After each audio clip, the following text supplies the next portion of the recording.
All this talk of drones, spyware, and online monitoring, it is as important as ever in this digital world to have control over your sensitive password and information. Guys, it's 2025. Hackers and scammers are only getting smarter. If you don't want to leave yourself vulnerable or compromised online, this year we are sponsored by Aura, who offers services such as password management, financial fraud protection, and identity theft protection to help monitor and safekeep your most personal data. More services are offered as well, though. So I've signed up for the service myself. It's simple, easy to use, and it's free to try for 2 weeks, which is enough time for Aura to do its magic. Do yourself a favor, click the link in our description, visit aura.com/SKM for Saint Media, and sign up for Aura. We appreciate you guys and shout out our sponsor. As a hostile takeover of a government agency. Musk has also been given access to the massive federal payment system, which includes Social Security payment information. ABC's Christian Cordero has the latest on this. Christian, good morning. Andrew, good morning. Elon Musk accessing the federal payment system and taking over agencies is raising legal questions. At issue is funding already approved by Congress, now on the chopping block. Overnight, sources confirming that Elon Musk has been given access to the U.S. Treasury Department's vast payment system. The move essentially puts the government's multi-trillion-dollar checkbook in the hands of the world's richest man, and his message about wasteful government spending has been clear. Your money is being wasted. Hilarious how they try to just frame that.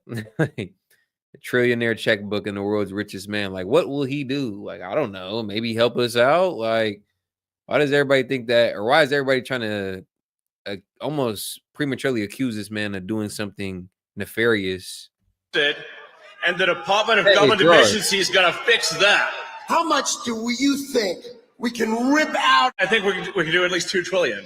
The official who oversaw the federal payment system has been placed on administrative leave after he resisted giving Musk and Doge officials access to the system, which contains sensitive information about millions of Americans who receive Social Security, tax refunds, and other government payments. While Musk's team has access, it has not yet gained operational control of the system, and no government payments have been blocked. That could trigger a legal battle since the money is approved by Congress. Musk has also said, "Oh my God, he's so evil. Oh my God, he has a lust for power and influence. Like, who told him he could do this? Where is all this coming from? Like, I don't know. Like, maybe because he said he's gonna do exactly this. He coined the name Doge, like a funny pairing or a funny play on his cryptocurrency or the popular cryptocurrency Doge. Department of Government Efficiency said, I'm gonna get in there, trim the fat, cut the spending. I'm going to do it the same way I did X. I don't understand where all the surprise is coming from. He literally outlined his plan. Him and Vivek literally said what they were going to do on day one. It went from Vivek and Elon to Elon. And now I feel like Elon's only just doubled down. He said, cool, you know what? It was a little bit tight in here anyways. Now I can let my elbows flare out a little bit. And now he's doing what he said he was going to do. There should be no surprise. And he wants to get rid of the penny, noting that the 1-cent coin costs nearly 3 cents to produce. Elon's doing a good job. He's a big cost cutter. Wait, what? Yo. This is what I say. Stuff like this is just like innovative. You got to love stuff like this. And I think it hurts people's brains because it challenges the status quo. I'm going to tell you something, chat. If you want to get to new places and experience new things, sometimes you got to do things you ain't never did before. Listen, don't let that one go off to your head or over your head. Like, if you want some new shit, sometimes you got to do some new things. And if we want to cut the fat or trim the government spending in a way we've never done before, sometimes you need innovative initiatives like Doge and a man behind it like Elon. Blocked. That could trigger a legal battle since the money is approved by Congress. Musk has also said he wants to get rid of the penny, noting that the 1-cent coin costs nearly 3 cents to produce. Like, get rid of the penny? Like, yo, I ain't gonna lie. First of all, who the hell uses change anymore? Like, come on now. Like, but all jokes aside, if it really is costing us 3 cents to produce a currency worth 1 cent, yeah, just cut that shit all together. Like, what are we doing? Like, what is it? The novelty of the penny? Like, nobody loves pennies that much. the currency collectors will have to find a new hobby. Like, if this shit is costing us more money to make than it's worth to use, then yeah, we got to figure out something new. Just cut the penny altogether. He's doing a good job. He's a big cost cutter. This weekend, Musk also taking aim at the U.S. Agency for International Development, or USAID, which is in charge of dispensing tens of billions of dollars in foreign aid. Musk writing USAID is a criminal organization. Time for it to die. To be clear, in shutting down, which we're in the process of doing, shutting down USAID. About 100 staffers were placed on leave after the agency refused to give Musk's team access to classified material. The team was eventually given that access. The Trump administration has already faced legal hurdles while pushing to gain more control of government spending. Just last week, Trump's executive action freezing federal grants and loans was blocked by the courts. Back to USAID, many staffers have lost access to their email and other accounts, and the agency's website was taken down. Critics are demanding to know why a group in charge of government efficiency needs to be conducting this apparent takeover of an agency. I wouldn't call it a takeover again. But we begin tonight. Backlash comes from people who have already been in public disagreement of Trump and Elon. I mean, guys, as popular as they are for some, is as hated as they are for others. So when we see their every move being overanalyzed and highlighted by some of their detractors, then are we really surprised? Beyond that, detractors included, no one should be surprised by what he's done thus far. He came in and said, I'm going to attack efficiency. I'm going to trim the fat. I'm going to go in, get rid of some of this needless, wasteful spending. And he's doing exactly that. In what way better to kick that initiative off by going at the Treasury, where we spend all the goddamn money, in control of the goddamn money. That's where you go. That is the center of a Tootsie Pop. Like, that's where it all starts. That's where it all stems from. So yeah, he was gonna go for the Treasury. That should be no surprise. And if you're acting surprised, then maybe you aren't as smart as you thought you were. Maybe you aren't as smart as you thought you were. But I got some more interesting videos from X actually to follow that up. Because, you know, certain perspectives you just cannot hear on YouTube. You can't hear them on Instagram. Shit, you can barely hear them on TikTok. Sometimes you got to come to X to get that, you know, to get that real perspective. So let's come over here real quick and see what we got. We got a tweet right here shared by Elon in response to his tweet by Mike Benz. So why is USAID funding this organization with 7 CIA directors on its board to train hundreds of people in censorship training seminars on how best to flag Donald Trump's tweets for misinformation? Like, whoa. If that's true, that is insane. Let's see here. Watch this vid with over 2 million views. Let's watch this vid, guys.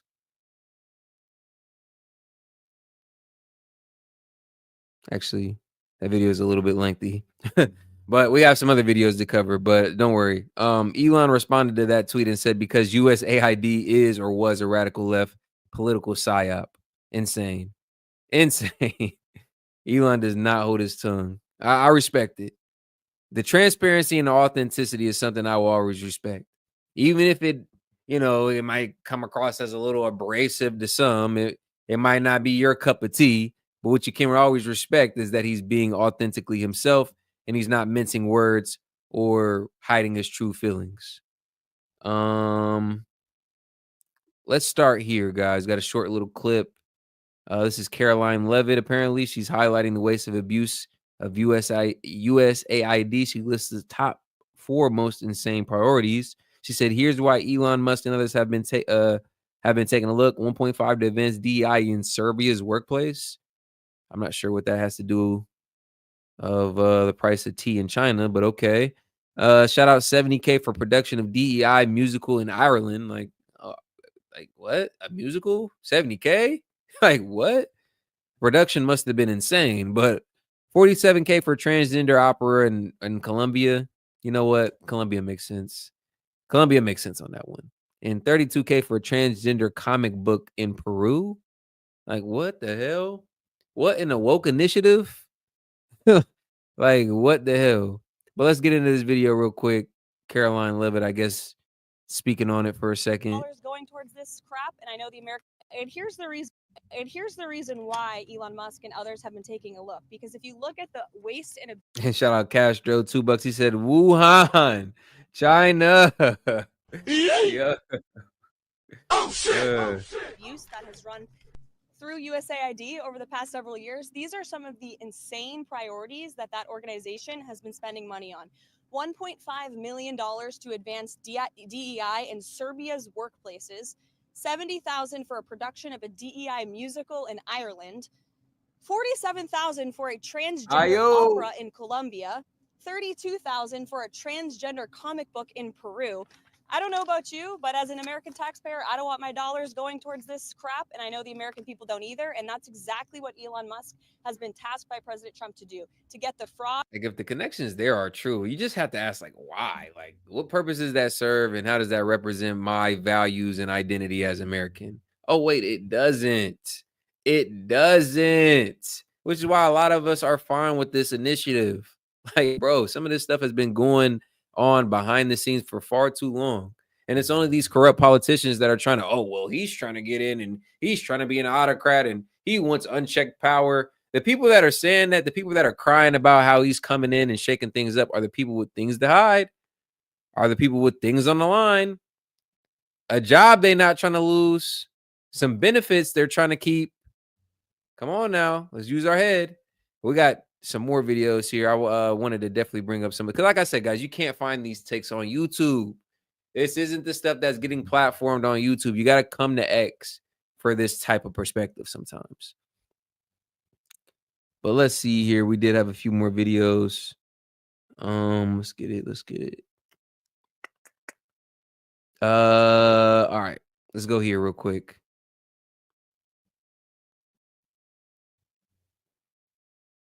Authorize USAID to receive and spend American tax.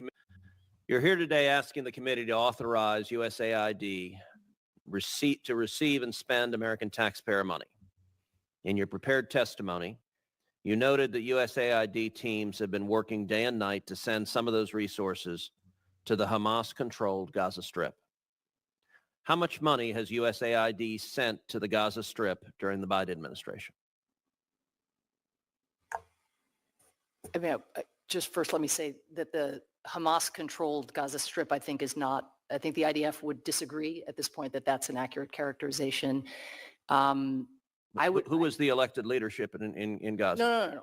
No. Oh, yeah, and shout out Don's $5. He said he found a video covering people doxing Doge members and telling people to harm them. Oh, shit. Oh, okay, he super chatted in earlier letting us know that was going on. But he says he found a video, posted it in the Discord, and I should play it. Okay, shit. Let me know if y'all think I should play it. Matter of fact, I will get it queued up because that is crazy. That's, again... That would be Hamas, right? Correct, but would you say that Hamas is controlling the Gaza Strip now? Well, thankfully, no, because the Israelis are killing terrorists and the Biden administration is doing everything they can to try to stop the Israelis from killing the Hamas terrorists. So my question, how much money has USAID sent to Gaza during the Biden Strip, during the Biden administration? I have not tabulated year to year what the investments have been, but we, as you know, the previous administration cut off assistance to the West Bank and Gaza, so it took a year and a half for us to begin to. I think it is an exceptionally bad idea to give money to people who want to kill us.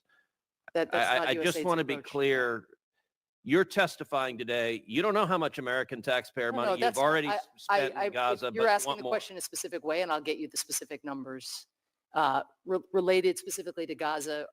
Our resources often go to grantees or contractors who are working in the West Bank and Gaza. So you're slicing it narrowly to Gaza. I just don't want to say something that's inaccurate. Okay, well, let's try this from another direction.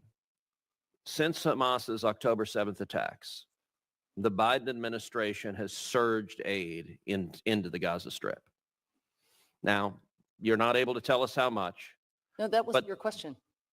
But, well, okay, if you can tell us how much since October 7th, well, I'll take that too. Okay, we I think have announced between USAID and the State Department somewhere around $100 million, but that money has not necessarily moved into Gaza, if you know what I mean. I mean, this is to get money into the pipeline in order to get. So food how and much other has supplies. moved into Gaza since October 7th? I can't say. Well, there are UN and American government databases that list some of the aid. When you take a look at the databases for 2023 and 2024, you find about $40 million in grants to NGOs and UN agencies that are marked confidential. And you also find that millions of dollars of that aid was actually cash. Which NGOs and UN agencies received that money? Again, I'd want to go through and give you the proper breakdown, but the partners that we rely on and provide the most assistance to would be the World Food Program, UNICEF, International Medical Corps, who, for example, are running a hospital in southern Gaza, seeing 600 patients a day. The partners, if we're talking about the humanitarian assistance, which is where we've surged assistance, we're talking about trusted partners that USAID works with all over the world. So who are the individuals who have received cash? The individuals would be, in the case of the World Food Program, which, in order to keep markets going so that people are not forever dependent on humanitarian assistance, or to give people the ability to make it possible for markets to exist, these are voucher assistance programs, and they go to lists of beneficiaries who are identified by the World Food Program on the ground. So Gazan civilians. Well, and then you say Gazan civilians, how much of the aid, cash or otherwise, do you assess that has been diverted directly to Hamas? We do not have reports from our partners about diversion by Hamas. And I would say as well that the government of Israel is not shy about presenting to us evidence of things that it finds problematic, UNRWA being the most glaring example. And this is not something that has come to our attention in other ways as well. And they are monitoring. I will say to be very clear, Senator, just if I could say one more thing, the government of Israel has eyes on everything that goes into Gaza. There's no other way in that doesn't go through Kogat. And so it's really important to bear that in mind. Which is insane, which is why people define Gaza as an open air prison with their big brother Israel hanging in the background, deciding and dictating every move and every decision. Almost crazy. And people wonder why there's just this inherent beef. That the system that has been in place since October 7th is the most stringent and vigilant form of surveillance that I've ever seen in my life. So you say you don't have any evidence, but if you take a look, you mentioned the poster board, and let's look at the USAID's own Inspector General says that Hamas diverts humanitarian assistance, specifically that the entire Gaza Strip is a, quote, high risk for potential diversion and misuse of U.S.-funded assistance. The State Department makes the very same assessment. When they restarted aid in 2021, over my objections and the objections of many others, they made an internal assessment that there was a, quote, high risk the aid would benefit Hamas.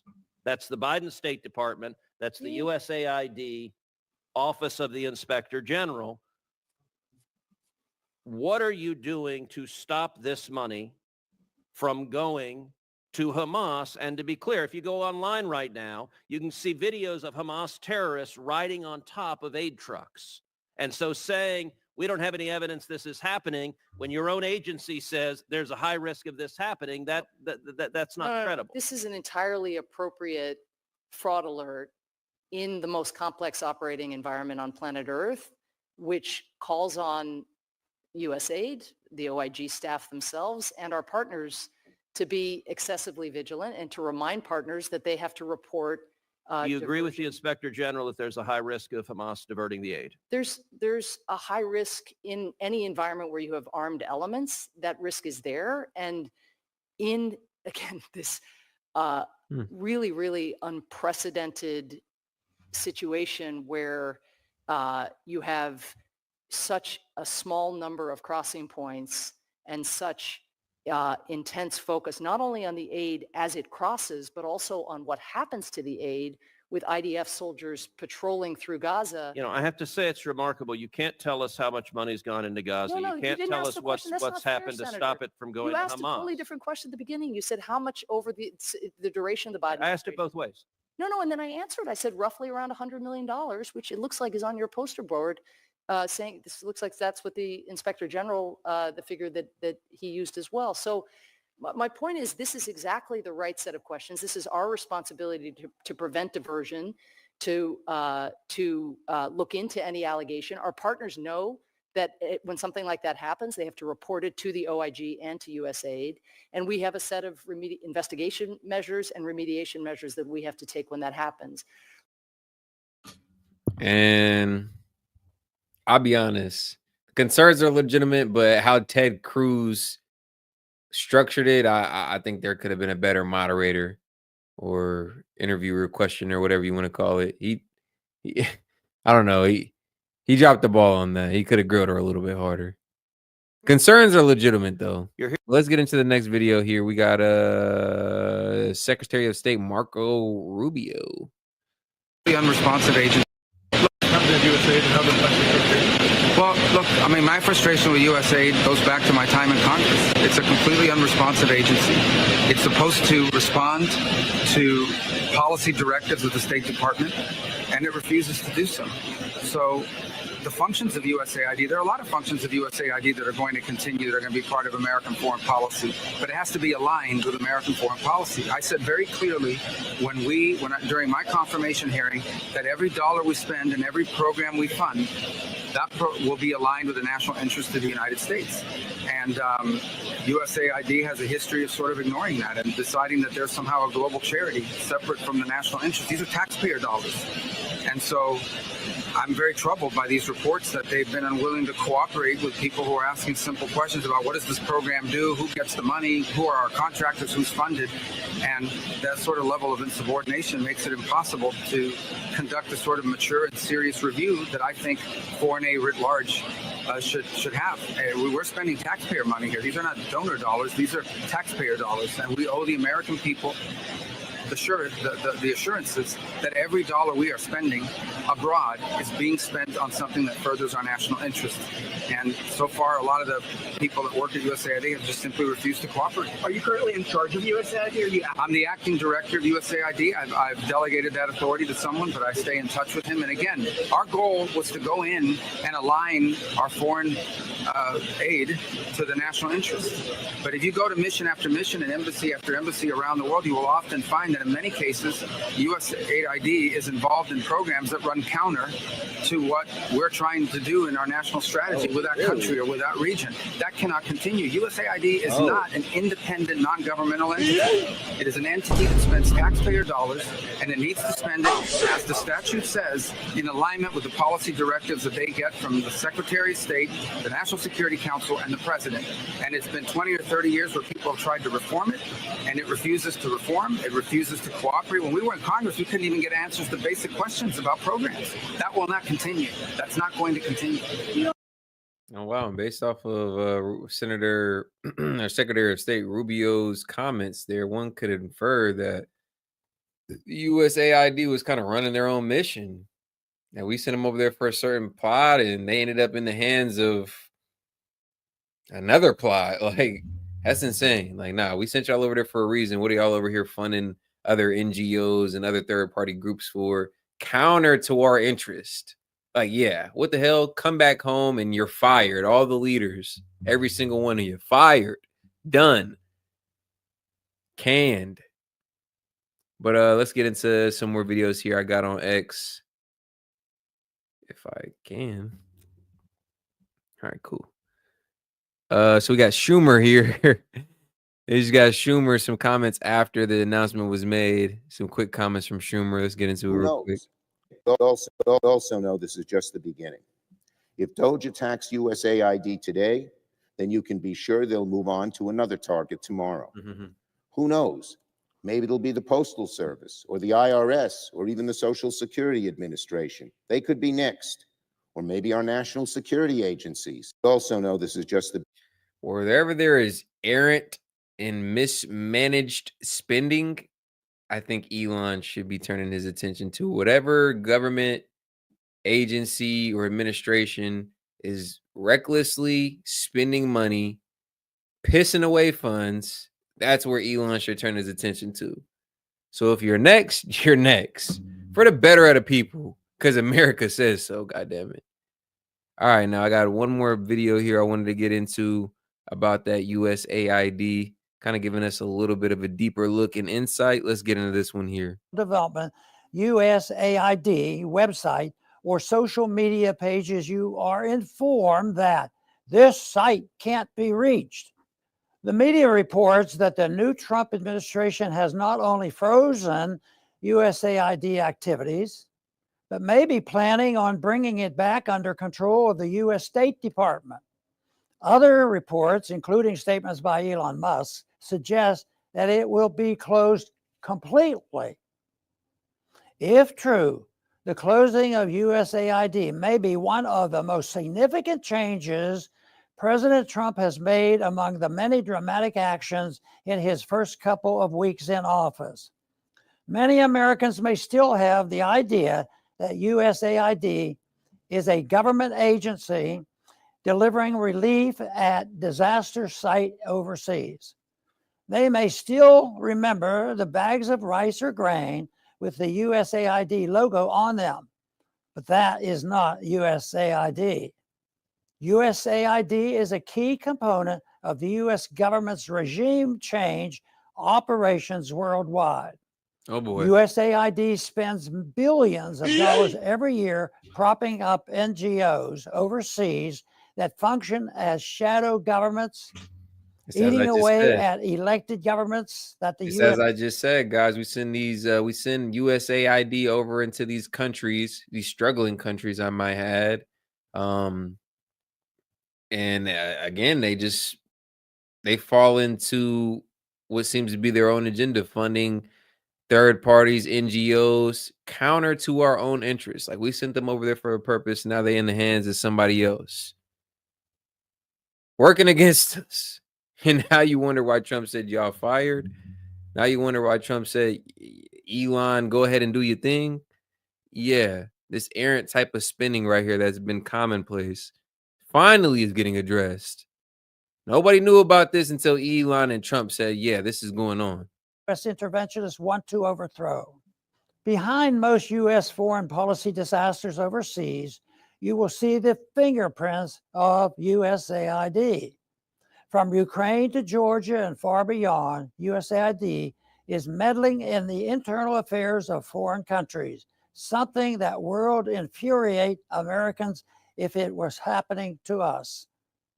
When President Trump ordered a 90-day pause in USAID activities, we quickly learned just how pernicious the agency really is. The U.S. media reported that Ukrainian press outlets were scrambling to keep their doors open when the U.S. dollar stopped flowing. It is reported that 90% of the media outlets are funded by the U.S. government. This means that there is virtually no independent media in Ukraine, only fake news outlets willing to toe the U.S. administration's propaganda line. Does anyone think these wholly U.S.-funded news outlets would ever publish a story that the U.S. government did not want published? This is plainly immoral, but it is also dangerous. Most U.S. mainstream media stories about Ukraine have their origin in the reporting of the local media. From battlefield news to casualties to the state of the Ukrainian military, the news from Ukraine is being written by U.S. government-backed media outlets and then picked up by U.S. and other Western media. It is a closed propaganda loop that not only propagandizes the U.S. citizens but also feeds false information into U.S. government outlets, such as Congress, that rely on mainstream U.S. media reporting for their news on Ukraine. No wonder so many in Washington continue to support this hopeless war. But USAID is not just the business of disinformation. Elon Musk recently reported a New York Post article on X reporting that USAID bundled $53 million to Echo Health Alliance to support gain-of-function research on coronavirus at the Wuhan lab. Did USAID help fund COVID? Americans have a right to know. In natural catastrophes overseas, Americans have shown themselves to be extremely generous. Private volunteer assistance organizations can most effectively assist victims of disasters worldwide. USAID needs a full and transparent audit. Americans deserve to know exactly what is being done in their name. Then the agency needs to be shuttered completely and its employees sent home. That would go a long way toward making America great. That's almost exactly what Trump did, and I think that he makes a good point. What was the last thing he said here? Let's reiterate. Americans have a right to know. In natural catastrophes overseas, Americans have shown themselves to be extremely generous. Private volunteer assistance organizations can most effectively assist victims of disasters worldwide. USAID needs a full and transparent audit. Americans deserve to know exactly what is being done in their name. Then the agency needs to be shuttered completely and its employees sent home. That would go a long way. Yeah, so again, that's almost exactly what Trump did. Shut it down, paused it, no hiring, no firing, or no hiring, I should say, and fired over 100 employees. But yeah, full audit is, I would say, right in line, right in within reason. I mean, new administration. Let's see how y'all running things. Let's highlight some of this errant spending to the taxpayers, to the citizens. That way they have a deeper understanding of how much money y'all have squandered. But yeah, an audit is definitely overdue, I would say. But shout out though.